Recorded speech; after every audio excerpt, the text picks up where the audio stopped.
नमस्कार। जनता पॉलिटिक्स में एक बार फिर आप सबका स्वागत है। मोहनदास करमचंद गांधी यानी तथाकथित महात्मा गांधी यानी स्वनिर्मित राष्ट्रपिता और कांग्रेसियों के बापू। पूर्व में इनके कई किस्से आपको सुना चुकी हूँ, लेकिन आज कुछ नया और चर्चित किस्सा लेकर आई हूँ। दिखने में एक गरीब इंसान जो एक धोती और कुछ कंधों के सहारे जीवन बिता गए, वो वास्तव में कितने गरीब थे यह आप सोच भी नहीं सकते। गरीब बने रहने के लिए भी उन्हें बहुत पैसा खर्च करना पड़ता था।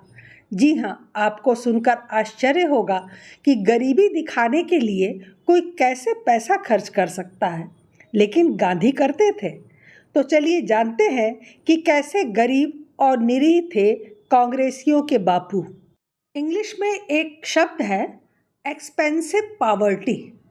इसका मतलब होता है कि गरीब दिखने के लिए आपको बहुत खर्चा करना पड़ता है। गांधी की गरीबी ऐसी ही थी, बहुत एक्सपेंसिव थी। एक बार सरोजनी नायडू ने उनको मजाक में कहा था कि गांधी जी, आपको गरीब रखना हम सबको बहुत महंगा पड़ता है। ऐसा क्यों कहा उन्होंने?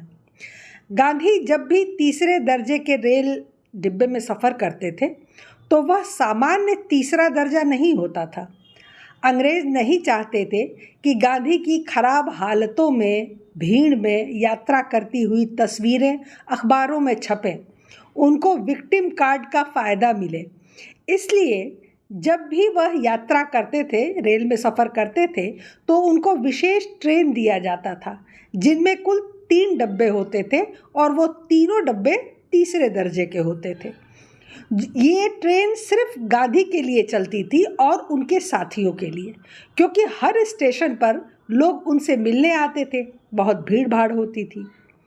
और इस ट्रेन के चलने में सोच लीजिए कि कितना खर्च होता होगा कि एक अकेली ट्रेन 3 डब्बों के साथ, जहाँ 150 लोग यात्रा करते, वहाँ अकेले गांधी और उनके कुछ साथी यात्रा करते थे।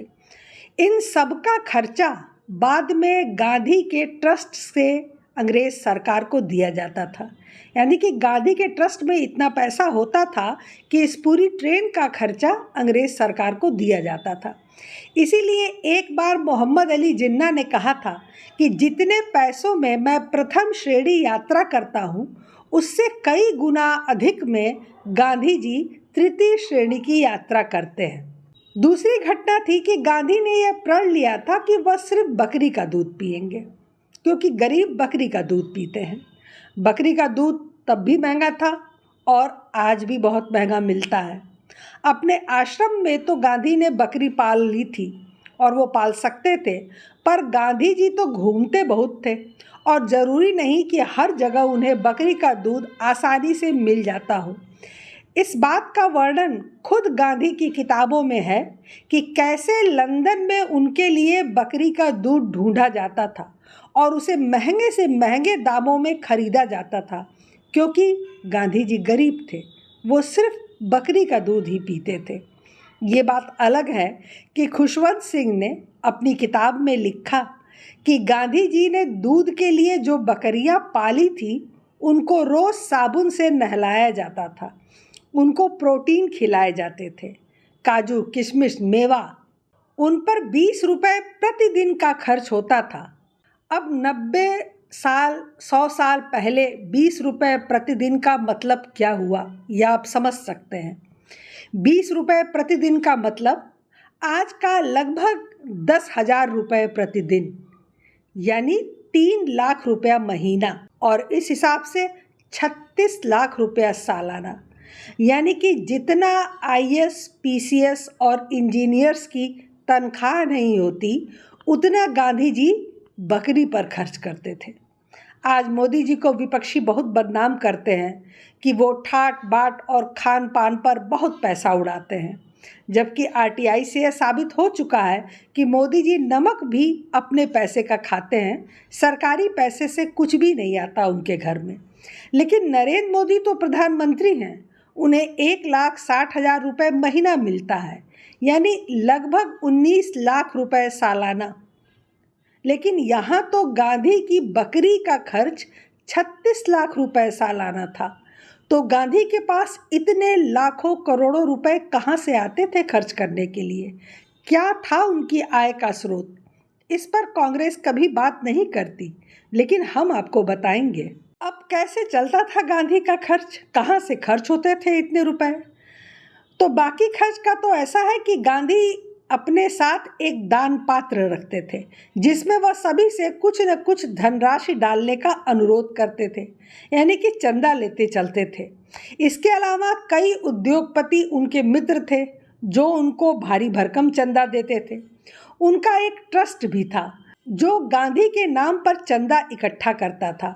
उनके 75वें जन्मदिन पर 75 लाख रुपया चंदा जमा करने का लक्ष्य बनाया गया था, पर जमा हुए 1 करोड़ से कुछ ज़्यादा ही। तो सोने के भाव के हिसाब से अगर आज की तुलना करें तो लगभग 700-800 करोड़ रुपए हुए। यानी गांधी के जन्मदिन पर 75वें जन्मदिन पर 700-800 करोड़ रुपए जमा हुए थे केवल चंदे के रूप में। अब इससे आप समझ सकते हैं कि गांधी कितने गरीब थे। दरअसल गांधी उतने गरीब भी नहीं थे जितना कि उनको बताया जाता है। उन्होंने गरीबी का एक मुखौटा ओढ़ रखा था, दुनिया को दिखाने के लिए कि वो साधु हैं, महात्मा हैं, संत हैं। लेकिन वास्तव में उनकी गरीबी के आगे तो अडानी और अंबानी भी पानी भरेंगे। उस समय ऐसा भी नहीं था कि गांधी को कोई जवाब देने वाला नहीं था। ऐसा था, और एक व्यक्ति तो ऐसा था जो गांधी से पैसों का हिसाब लेने वाला भी था। 1934 की बात है, जब बिहार में भूकंप आया था। शहर को काफ़ी नुकसान हुआ था और बड़ी संख्या में लोग प्रभावित हुए थे। तो अपने स्तर से राहत कार्य के लिए गांधी भी बिहार पहुंच गए थे। शहर में राहत कार्य की देखरेख राजेंद्र प्रसाद कर रहे थे। ये कोई छोटा मोटा काम नहीं था और राजेंद्र प्रसाद अकेले सब कुछ संभाल नहीं सकते थे। तो उन्होंने जमनालाल बजाज से मदद मांगी और बजाज ने जेसी कुमारप्पा से। तो उन्होंने कुमारप्पा को बिहार में राहत कार्य का वित्तीय सलाहकार नियुक्त कर दिया था। पैसे को लेकर कुमारप्पा बहुत सख्त आदमी थे। पाई पाई का हिसाब किताब रखा जाता था। बिहार में पुनर्वास के काम में लगे स्वयंसेवियों के लिए उन्होंने हर रोज 3 आने का जेब खर्च तय किया था। पुनर्वास कार्य पर बैठक के लिए गांधी भी पटना पहुंचे थे, साथ में उनके कुछ अधिकारी भी थे। इस वक्त तक गांधी का रोजाना का खर्च 3 आने से ज़्यादा होने लगा था। जब कुमारप्पा को ये बात पता लगी तो उन्होंने गांधी के निजी सचिव महादेव देसाई से 2 टूक कहा कि हम गांधी और उनके अफसरों का खर्च राहत के चंदे से नहीं उठा सकते। उनका खर्च 3 आने से ज़्यादा है, पैसा देना मुश्किल होगा। और गांधी की इस यात्रा में ईंधन के खर्च की व्यवस्था के विकल्प की भी आप लोग तलाश कर लीजिए। मतलब साफ है कि गांधी जो राहत के लिए जो चंदा इकट्ठा किया गया था उसके 3 आने के खर्चे पर वहाँ रह रहे थे। वो पैसा भी वो अपने आप से नहीं खर्च कर पा रहे थे, जबकि उनके पास पैसा हमेशा रहता था। लेकिन जो पैसा गरीब लोगों के राहत के लिए जो इकट्ठा किया गया था उसमें से 3 आना गांधी पर और उनके साथ के अफसरों पर खर्च हो रहा था। और कुमारप्पा को यह बात बिल्कुल अच्छी नहीं लगी। जब गांधी को इस बारे में मालूम हुआ तो उन्होंने कुमारप्पा को तलब किया, बुलाया। कुमारप्पा अपनी बात पर कायम रहे और अपनी वित्तीय मजबूरियां समझाईं।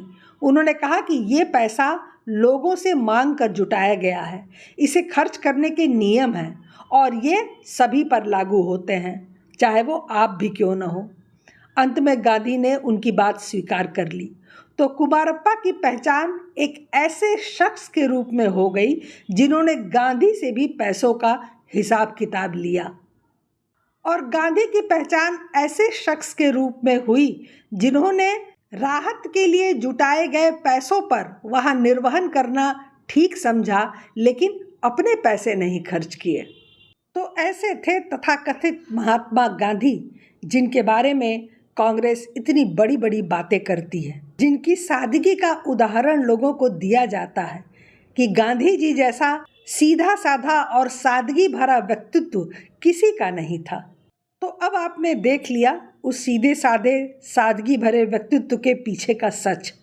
गांधी पर फिर कुछ इंटरेस्टिंग फैक्ट्स लेकर हम आपके सामने उपस्थित होंगे। फिलहाल आज के लिए इतना ही। हमारे चैनल को सब्सक्राइब करें, लाइक करें और सभी प्लेटफॉर्म पर शेयर करें। अपने विचार हमें कमेंट बॉक्स में ज़रूर बताया करें। आप कमेंट्स नहीं लिखते इसलिए हमें कुछ पता नहीं चलता है, तो कृपया अपने विचारों को ज़रूर लिखा करें। धन्यवाद। नमस्कार।